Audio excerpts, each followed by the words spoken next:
Hi guys, it's Mike from Inside the Magic. Yesterday I told you about Delusion, and I called it hands down my favorite immersive theater event for Halloween in Los Angeles, and that's still very true, but it turns out there's a close second. Over the weekend, in fact the day after I did Delusion, I went to something called Wicked Lit. This was my first time going to Wicked Lit, but it turns out it's been running for 8 years here in LA. It was actually in Altadena, which is a town north of Pasadena.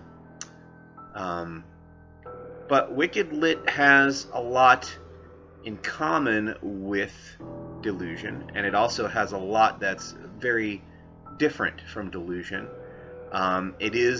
It does fall in the same category, I think, of immersive theater, in that it's not a traditional play. In fact, it's 3 plays with kind of a through line of a central story that you keep returning back to in between these 3 plays. And the way it works, and the way that it's similar to Delusion, is that every scene in each of these plays takes place in a different location. So you'll start in this lobby scene, which is actually outside, but there's this very comedic type of lobby performance that's happening as you're waiting for the first play to start. And then the audience gets divided into 3 groups, and each group experiences the 3 plays in a different order. So I was in the yellow group, and eventually my group got called. We went to the first play, and the first one I did was called Anansi and the Demons. This is kind of an African mythology inspired story. It had cool puppets, which I love. I can't go wrong with puppets. And that one took place in a cemetery. This whole thing, the whole Wicked Lit experience, takes place in this amazing giant old mausoleum and the cemetery surrounding it.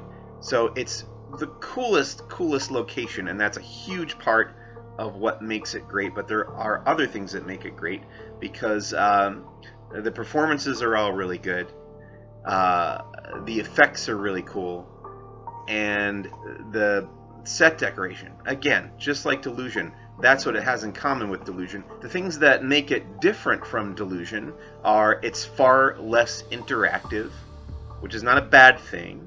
It's more about telling you the story rather than having you take part in the story, which it's just a different approach. These are the 3 stories that you see at Wicked Lit are all stories from the public domain. They're about 100 years old.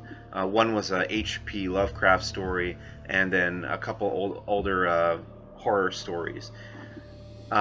So similar to Delusion, though, you start in one room, you follow the characters as they progress to the next scene, and the play continues from there. And I started off being really impressed that Anansi's story was great. Again, I liked the puppets. It was in a graveyard, really spooky and creepy, but it only got better as it went along. The second story was that Lovecraft story. I'm really into that gothic horror type feel, and that one took place in the mausoleum, gave it such a cool atmosphere, and the effects in that one were really amazing. And then the third one was called The Shadowy Third, and that's based on a story by an author named Ellen Glasgow, which I haven't read, but that ended up being my favorite one. That was the last one we saw. It's the quietest of the 3, but it's also the moodiest and the most involving, and the one that actually scared me of the 3. So it probably doesn't matter which order you do the 3 plays, and it's going to be randomly assigned to you anyway. But Wicked Lit, definitely highly recommended. I don't know, when I first read about it, I wasn't super psyched. It sounded to me like it was going to be a little bit pretentious, maybe a little stuffy, but it's not at all. It's amazingly fun, incredibly impressive, And like I said yesterday, if you have any inkling to check out immersive theater for Halloween in Los Angeles, Delusion is your number one, and then Wicked Lit should be your second choice, but only by a tiny little margin. It's just about on par with Delusion, and it's about 3 times as long as Delusion, so you've got a long evening in front of you if you go to Wicked Lit, but it's worth the time, it's worth the money. It's actually a little, I think it's maybe $10 cheaper than going to Delusion too. So those are 2 great choices, and I think this one's running past the end of Halloween too. If you and I think there are still tickets available for some of the later shows, so if you go, definitely check it out if you have the time. Thanks for watching. More to come. This is Mike from Inside the Magic. Happy Halloween season.